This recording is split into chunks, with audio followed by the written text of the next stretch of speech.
Cicero's Tusculan Disputations, like the works that we've looked at already, the On the Ends and On Duties, is a work that deals in particular with ethics and tells us a lot about Stoicism, particularly the middle Stoicism of Cicero's own time and the earlier Old Stoa as well, where Zeno and Chrysippus and Cleanthes are the main figures. And this is a work that's well worth reading, in part because although Cicero himself is not a Stoic, he finds himself at one point compelled to say that the Stoics might actually be the best philosophers, at least when it comes to ethics. He says, however we may attack such men, I have a misgiving they are the only true philosophers. And so that's pretty high praise coming from somebody like Cicero. Now, this is a work in 5 books. It's not a dialogue. It's more of a flowing discourse. We could say that it's in not a dialogical, but a dialectical way of approaching the topic. There is some back and forth at the beginning of each of the books or the chapters. And it's discussing several key topics for ethics. So, it begins by talking about, should the wise person fear death or see death as an evil? And then it talks about pain. And we're not quite so interested in those early books. We're much more interested in books 3 and 4, where Cicero is actually going to be looking at disorders of the soul. Now, the way that he carries this out is influenced by the school of philosophy towards which he says that he has the greatest attraction, which is that of the academy, the skeptical academy, which is, what had departed from Plato's original academy and ventured into a kind of theory of probability and weighing different evidences. And he says, I'm a lawyer, so this kind of makes sense to me. But unlike the academic skeptics who tended to withdraw from everything after they'd actually considered the arguments and say, well, we don't really know which of them is better or worse, Cicero actually will come down on this side or on this side, and he will tell you, I like this group over here, the Peripatetics, because of this feature. I like this group, the Stoics, over here because of this feature. He even has some grudging praise for the Epicureans, which is very rare for Cicero, but is it's there in this work. So he examines a range of philosophical positions on any one of the particular topics, and then he decides, well, which one is the best one? And he portrays it, or he describes it, he develops it for his reader. And so, thank goodness that he did that, because we don't have any of the texts that he's referring to. So if we didn't have Cicero doing this, we would have lost all of this. He also is taking the Greek philosophy and he is translating it yet once again into Latin, where the West, that's where the center of gravity is going to switch to. Now, Cicero, at a number of points in this work, says that he does not like the literary style of the Stoics. He thinks that it's crabbed, it's too compressed in certain ways. It's not what an orator, it's not what somebody who's influenced by the Aristotelians would do. They tended to be better speakers. But he thinks that the Stoics actually have certain things completely right. So he's going to present and then endorse the Stoic position on quite a few things, sometimes with a few modifications of his own, and particularly on the issue of what we call disturbances, or in Latin, perturbationes of the soul. Now, you can, if you don't like that sort of theological language of the soul, it wasn't theological at the time, but it's become so in our time, you can think of these in terms of disorders of the personality, disorders of the psyche, psychological problems. And so Cicero is in the realm of ethics, but also in the realm of psychology with this, and he thinks that the Stoics have put together the best possible position on this. So what I'm going to do again in this particular video, I'm not going to try to go through this entire work. You notice this is even thicker than the other ones. Again, Latin on one side, English on the other side, so it's about half this thickness is how long the book is. But I'm going to hit on some of the key ideas, particularly in books 3 and 4, about the Stoic theory of emotions and the problems that we encounter because of them.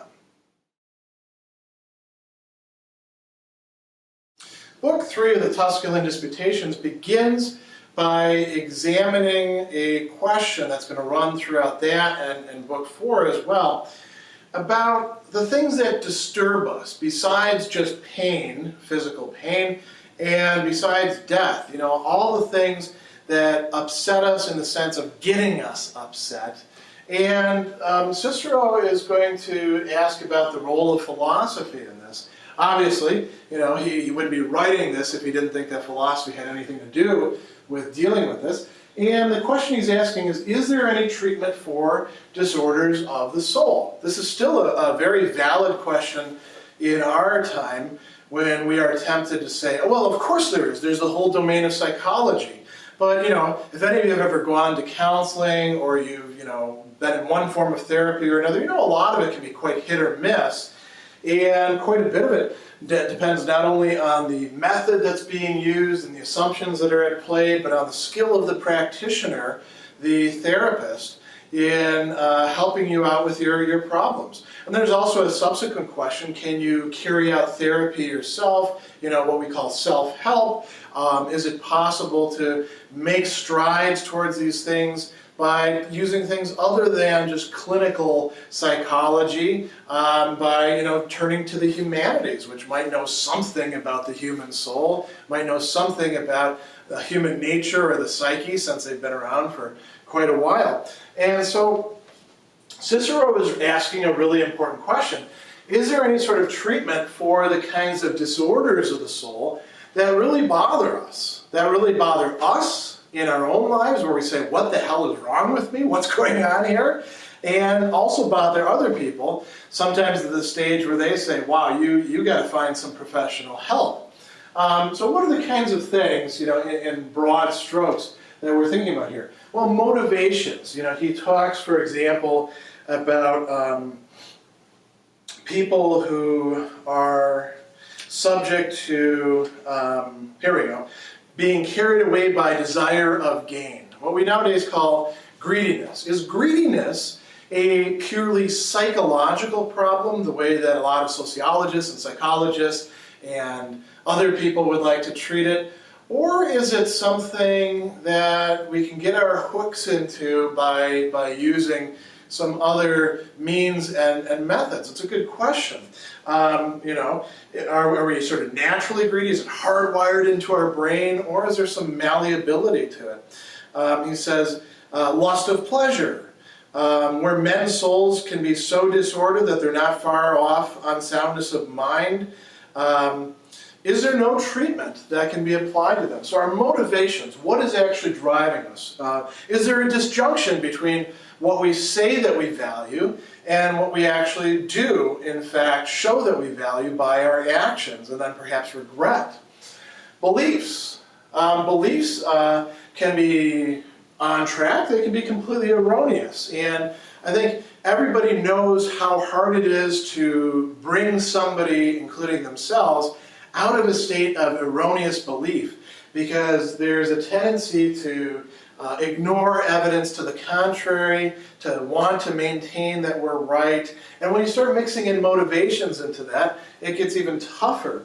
Compulsion. Some people feel that they have to do things, that they're driven, that they have no choice. And then finally, the emotions. How do the whole range of human emotions and affects fit in with this? There's a very close connection in Stoic philosophy between emotions and beliefs, motivations. All these things are connected together. So one reason why one particular type of psychotherapy, cognitive behavior therapy, or sometimes called rational emotive therapy, there's various names for it, begins with Stoicism, begins with Epictetus. because the Stoics probably were right about those sorts of things. So Cicero also observes it's worse to be sick in the soul than to be sick in the body. And you might say, well, anybody who's ever really been sick in the body wouldn't say that sort of thing. But, if you think about just the psychological anguish that gets caused by, having yourself not really put together, by not understanding why you behave the way that you do, damaging relationships, acting like a kind of person that you don't want to recognize yourself to be. All of these things can be very problematic, and unlike the body, where things are complicated, but things are also a bit more straightforward, it's harder to work directly upon the personality or the soul or the psyche, whatever you want to call it. He says, for the very fact that their attacks are directed at the soul makes them hateful, and a sick soul is always astray, cannot attain or endure, neither does it cease to desire, and to say nothing of others. What bodily diseases can be more serious prey than these two diseases of distress and desire? He raises another interesting issue as well. We don't heal the body by the body alone deciding what to do. The soul is what heals the body. The soul tells the body, take that medicine, or let's do some diagnostics and run some tests. That's the mind or the soul at work. And he says, how can we accept the notion that the soul cannot heal itself? Seeing as that the soul has discovered the actual art of healing the body, and seeing that men's constitutions of themselves, as well as nature, contribute a great deal to the cure of the body. And not all of those who have submitted to treatment succeed at once in making recovery as well. Whereas we see, on the contrary, souls which are ready to be cured and have obeyed the instructions of wise men are undoubtedly cured. When somebody says, I was really badly off, and I got my life together, and I figured things out because I actually followed this. I was ready to hear this at the time. Whether it's in psychotherapy, where they always say, well, you can't really work on your issues unless you're ready to work on them, unless you own it. That's sort of the contemporary language of that. Or if we think about other things, if you've got problems with money, you go to your money manager.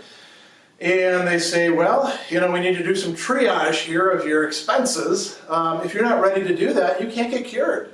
You have to be willing to take the advice that's given. So Cicero's going to say philosophy is an art of healing the soul.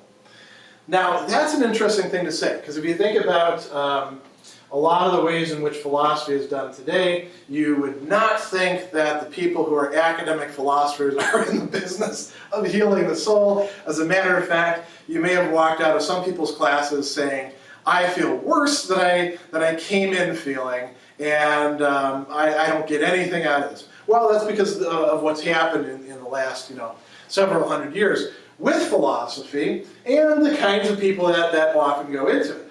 But in ancient times, and this is a common motif, this is not just the Stoics, but this is the Epicureans, this is the Aristotelians, this is the Skeptics, this is the Platonists. All these different schools think that philosophy is in part a therapeutic exercise. It is about making our lives better by figuring out what really matters, and by figuring out what the hell is wrong with us, so that we can align ourselves to what's truly valuable. There's two things that he says has to happen here if there's going to be this healing of the soul. We have to actually listen to and understand those who possess some sort of knowledge, who've worked out some sort of reasonable ideas about this. If we're not willing to be open to it and try it, if we say, I'm going to listen to these Stoics, I'm going to read their books, but I'm never going to actually apply any of it, we're not fully committed. Now, if you are fully committed, then Cicero says these sort of problems can be adequately dealt with. The other thing is, that's really interesting, we need to become, he says, our own physicians. If we're going to work upon our souls, it's not enough to find some guru or to find some, teacher figure or some therapist and keep going back to them over and over again. That's just a state of dependency. It's a state of, you might say, adolescence, where we're not fully grown up. It's sort of like being, if you want to use a classic case, Alcibiades to Socrates, where when Alcibiades is with Socrates, he can act like a good guy because Socrates is there saying, hey, what about this? But as soon as he goes off on his own, he can't apply it. We need to take the philosophy and learn it adequately to internalize it, to become practitioners, not only for ourselves, but perhaps even for other people who come along, so we can, as we say, pay it forward. If somebody teaches you about Stoicism and that helps you get your life on track, maybe the next time that you see somebody else struggling with some of the same issues, you help them out. So these two things are very important.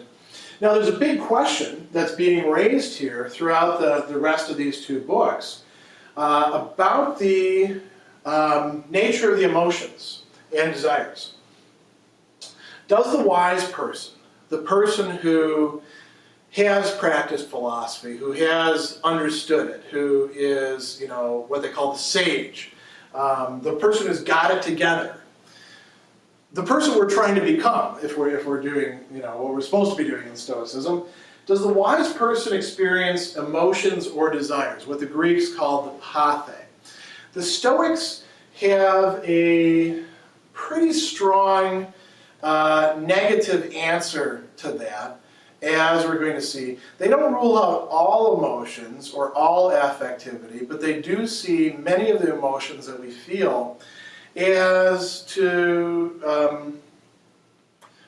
a major, to a great extent, irrational and likely to lead us astray. So let's see how that plays out. In the Tusculan Disputations, Cicero is going to follow fairly closely the Stoic treatment of the disturbances, or as Cicero is going to translate this term, the perturbationes, the getting stirred up within the soul. He sees the emotions, at least strong emotions, as morally problematic, as liable to cause us all sorts of trouble. And some emotions we already know are quite troubling, usually the ones that we term negative emotions, but the Stoics are even going to see certain positive emotions as liable to bring about trouble as well. A bit later he's going to talk about Zeno the Stoic's definition of emotion, pathe. But here he's just going to say, look, it's a movement of the soul, and there's some sort of disconnect with rationality. It could be that it's just lacking rationality, this movement, or it ignores rationality. Reason says, hey, you should do this, and it goes off and does that. Or it's disobedient to rationality. Rationality says, look, you're way out of line, you should not be feeling this, or aiming at that, or being averse to that. And the emotion essentially says, I'm not doing what you want, I'm doing what I want. And the person who feels the emotion has rationality within them, but sometimes the rationality just doesn't get a good grip. The Stoics saw all emotions as proceeding from some sort of ideas. So it's not like we just have feelings that suddenly come over us and they're totally, without any sort of connection to things. It's not as if we're just sort of impinged upon. It's about how we judge reality. It's about what we think is going on. So when we have an opinion that there's something good at stake or in play, then we feel certain basic emotions. We have certain emotional responses, we can say. We experience certain pathe, certain passions, as the Greeks would say. Then there's some that proceed from the experience or the opinion or the judgment that there's something bad going on. So when we think that there's something that we take to be good, we feel joy or we feel a kind of pleasure, right? And there's a lot of modalities of this that we're going to get into later on, or you can read about in the book. And what makes this a problem for the Stoics is that it's without measure. Reason isn't giving some sort of measure, some sort of bounds to it. There's nothing intrinsically bad about feeling pleasure or about feeling happy, but it's the sorts of things that we take our happiness from and perhaps get too happy about given the kind of things that they are.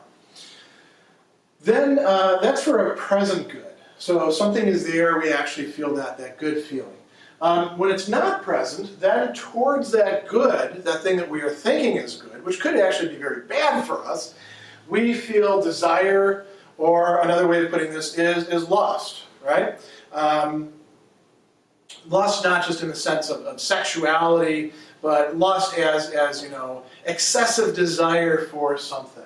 So those are the modalities when we think something is good, and then when we think that something is bad, when we take it to be that way, even if perhaps it isn't. Like when we have bitter medicine, which is going to cure us, but we don't like to take it. Great example for me is as a 45-year-old man, there are a number of pills that I'm supposed to take each day, sort of, this is good for this and this is good for that. And, I have these pill boxes and I don't like to take them, so some days I forget. Am I really forgetting or am I just not getting around to it? I'm averse towards that sort of thing. Is it reasonable for me to be adverse to that? No, because it's totally for my good. I just don't like the way some of them taste as they're going down, just for a moment, by the way, not for the whole day. And I don't like having to go off and take them at a certain time. That's very unreasonable from a Stoic perspective, but you get an idea what I'm talking about. So proceeding from an opinion of things being bad.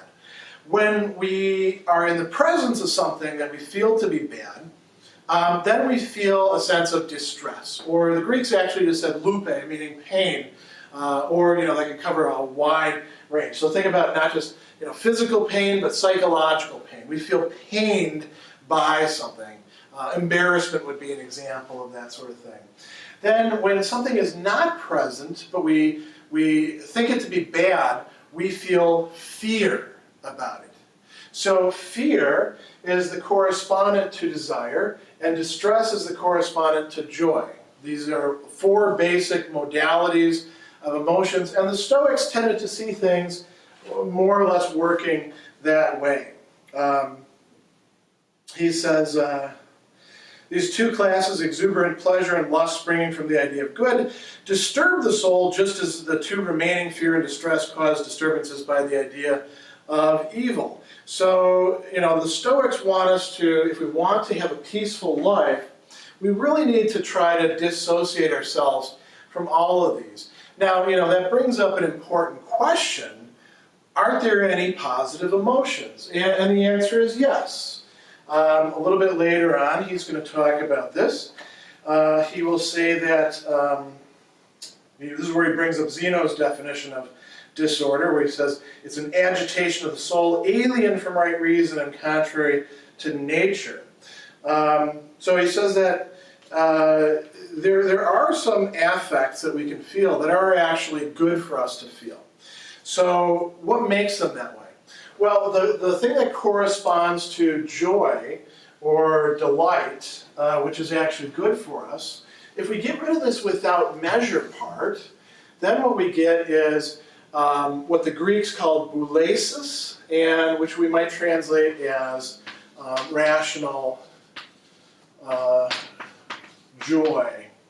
Oh, I'm sorry. That goes here. Rational desire or wish. Boulesis, right?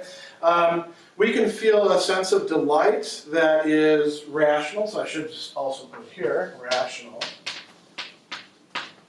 delight. And the Stoic sage, the wise person, will feel this. It's not going to disturb their soul. It's going to be in line with reason. So it's not something that is really stirring them up. Rational desire would be, a great example of this would be the desiring something with the if fate permits it sort of clause added to it. I would like to have my meatloaf sandwiches tonight for dinner if that's going to work out. If it's not going to work out, then I'm not going to let that get me all upset because my desire is unsatisfied, right? What about with respect to these things? Can we feel some sort of rational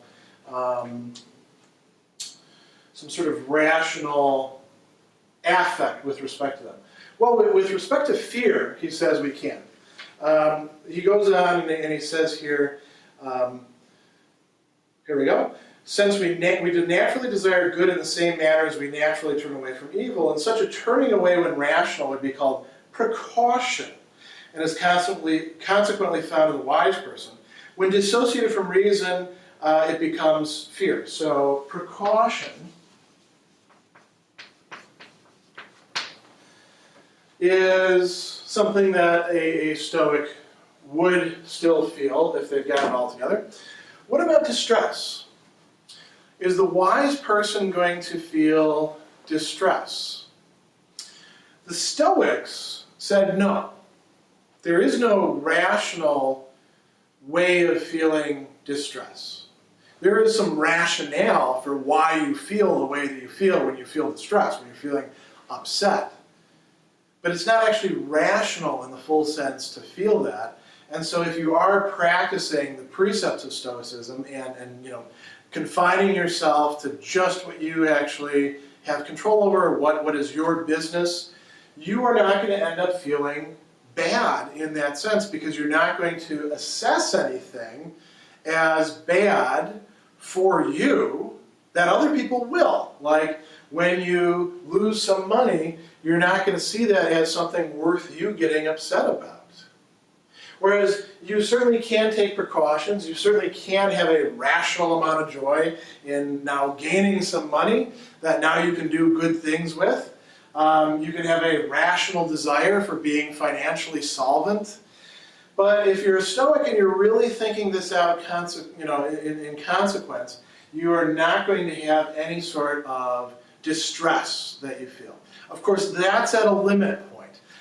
Interestingly enough, if you think about it, we as people who might be on the way to Stoicism, might be on the way to the sage, certainly can feel distress over the fact that we are still feeling distress. We can feel bad about the fact that we haven't made as much progress as we'd have liked to have made, especially after, in my case, quite a few years of studying this sort of thing. And so it would be, in a certain sense, rational for me to feel that, but it wouldn't be rational for me to keep on holding on to that in a morbid kind of way. I would want to gradually phase that out, you could say. Now, Cicero himself, I would like to point out, doesn't actually go along with the Stoics on this. He thinks that the wise person will, in fact, feel some degree of distress in life, and so he's going to depart from orthodox, Stoics like Zeno and Chrysippus, and even the middle Stoics that he talks about. He's going to say, I think that it's quite possible to be a wise person and to feel a sense of distress in life. With any of the four basic emotions or disorders, disturbances, perturbationes of the soul that Cicero is discussing here, gaining these ideas from the Stoics, there's a possibility of going into much greater depth and detail with it, and that is part of what he thinks the Stoics really excelled in doing, was taking each of these and breaking them down into their specific modes or parts. And I only put the ones up here with respect to desire or libido that have to do with various types of anger or aggression or ill will towards a person. He also includes a discussion of greed in there, of lust, of a desire to be with a person or see a person, intemperance in general. But I'm not going to worry so much about that. I just wanted to give you an impression of how detailed the Stoics can get about this sort of thing with this kind of analysis. And notice that it all comes back to anger in one way or another. So there's anger, there's ira in Latin, which is desire for punishing a person thought to have inflicted an undeserved injury upon oneself or those connected with one. This is a typical definition of anger back in ancient times. Aristotle was the person who actually came up with it, and a lot of other people are running with it. So it's a desire, and it's oriented towards some sort of thing that it values, some sort of thing that it sees as a good. In this case, the good is actually the bad of somebody else. If I'm going to punish you, I want to inflict some pain upon you, or some injury, or some humiliation, something in return. And it's for punishing a person thought to have done something else. So you see how important the act of judging, of making opinions about things, of imagining, is for the way in which anger works as a kind of desire. He goes on and he has these four other things that he talks about. And actually I'm going to read you the Latin terms because they're quite cool. So I really like this. There's ira, which is anger, right? And then we have excandescentia, which the Greeks call thumosis, right? That is rage. That's how we're translating it in English. And this is anger that springs up and suddenly shows itself. I'm so mad at you, right? That's rage. Now it's a mode of anger, so it does also have this desire to punish a person. It does also have the judgment that somebody did some undeserved injury. But when a person flies into a rage, like we say, when they have a short temper, that's the sort of thing that's happening, right? Hatred. Here we go. Odium is inveterate anger. Anger that just won't go away. Anger that is lingering. When anger congeals or consolidates itself within the soul of the person, it tends to turn into hatred. Enmity, inimikitia, literally the opposite of amikitia, which is friendship. The, modality. Think about how you treat friends, and then think about how you treat enemies. That's where we get the word enmity from enemy. Anger, watching for an opportunity for revenge. Anger that's just waiting for that person to slip up so I can stick it to him. That's what enmity is.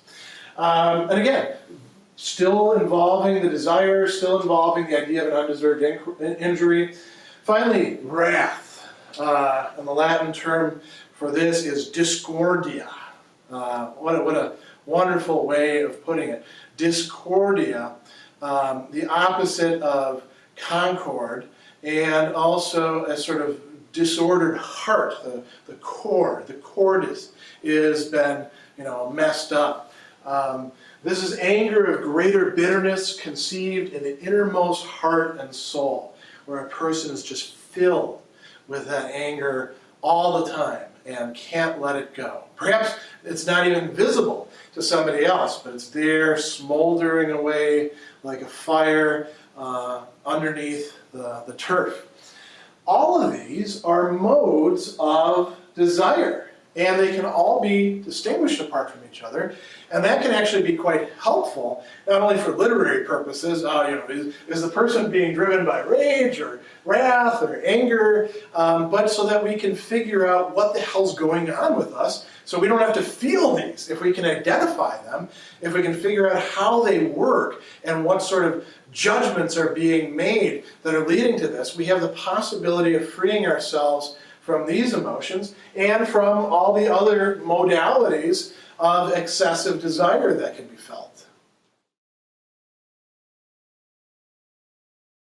The dimension of habit is particularly important when thinking about these sorts of issues, like Cicero is in the Tusculan Disputations, in part because we are creatures who don't exist just at one particular moment, and we should never really judge ourselves in one single moment, but in a broader perspective.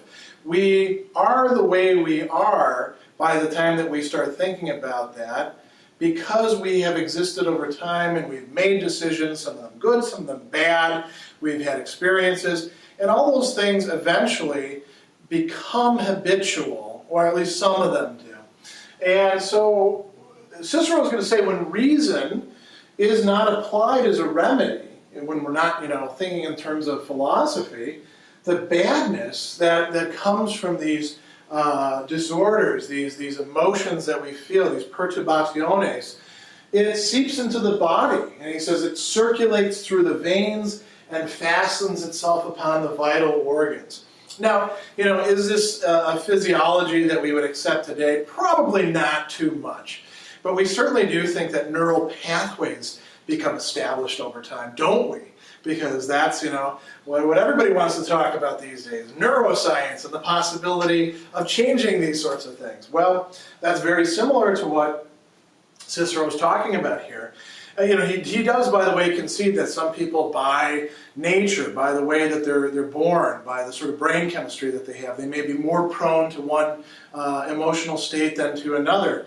But he thinks that our environment and our choices and what we tell ourselves about our choices has an incredibly important role in forming who we are and the kinds of ways we think and feel about things. He also says that we end up with a habitual disposition to feeling disordered emotions, to having them easily provoked. And this can become what we call vices. Vices are, you might say, complexes of not just habit, but also erroneous beliefs about what's good and what's bad. The person who is vicious has actually got some, not just ordinary mistaken views, but some seriously mistaken views that are going to impede them from being able to recognize what the genuine good is and what the genuine bad is, which makes them prone to feeling these sorts of disorders. And Cicero is going to go on and he's going to say it's really hard to get rid of a vice. It's much more painful too, by the way, to get rid of it if you're at least conscious of it than it is just to deal with an emotion as it arises. It's over time that we become the kind of people that we are. And then he says a couple other things that are very interesting that I'd like to say just to wrap up. He's made a couple points in the work of saying the Stoics are really right about this and right about that. And he says, and this is in book 4, take out disorders and above all irascibility. The result is that the Stoics seem to be talking nonsense. But as it is, their line of argument is to assert that all fools are mad in the same way that all mud stinks. And then his interlocutor says, surely not always. Mud doesn't always stink. And then he says, stir it up and you'll see. Similarly, the irascible man is not always angry, but rouse him. Now you will see him in a rage. Again, this combative irascibility of yours when it's got back home, what is it like with wife, with children, with household? Or do you think it useful there as well as battle? Is there a thing that the disordered mind can do better than the equable mind?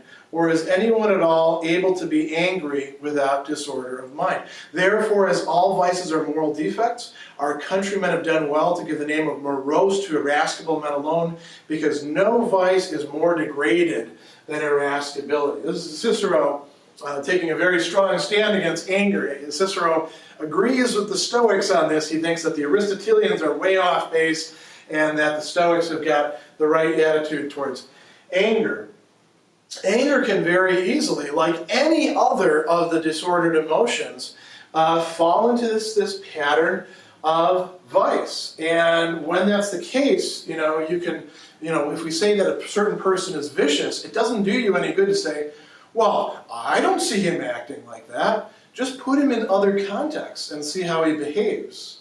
The person who is greedy, the person who is lecherous, the person who is too prone to make too big of a thing out of the problems of life and gets sad all the time over trivial stuff. All of these sorts of things, the person who's, a coward, the person who is rash and foolhardy, all of these sorts of things can become parts of our character. The remedy is to apply reason, to use rationality to restructure our desires, our affects, so that they make sense, so that they lead us to the way that we want to be, so that we can be free of these disorders, free of perturbationes, free of all sorts of being shaken up by them, and we can live a tranquil life.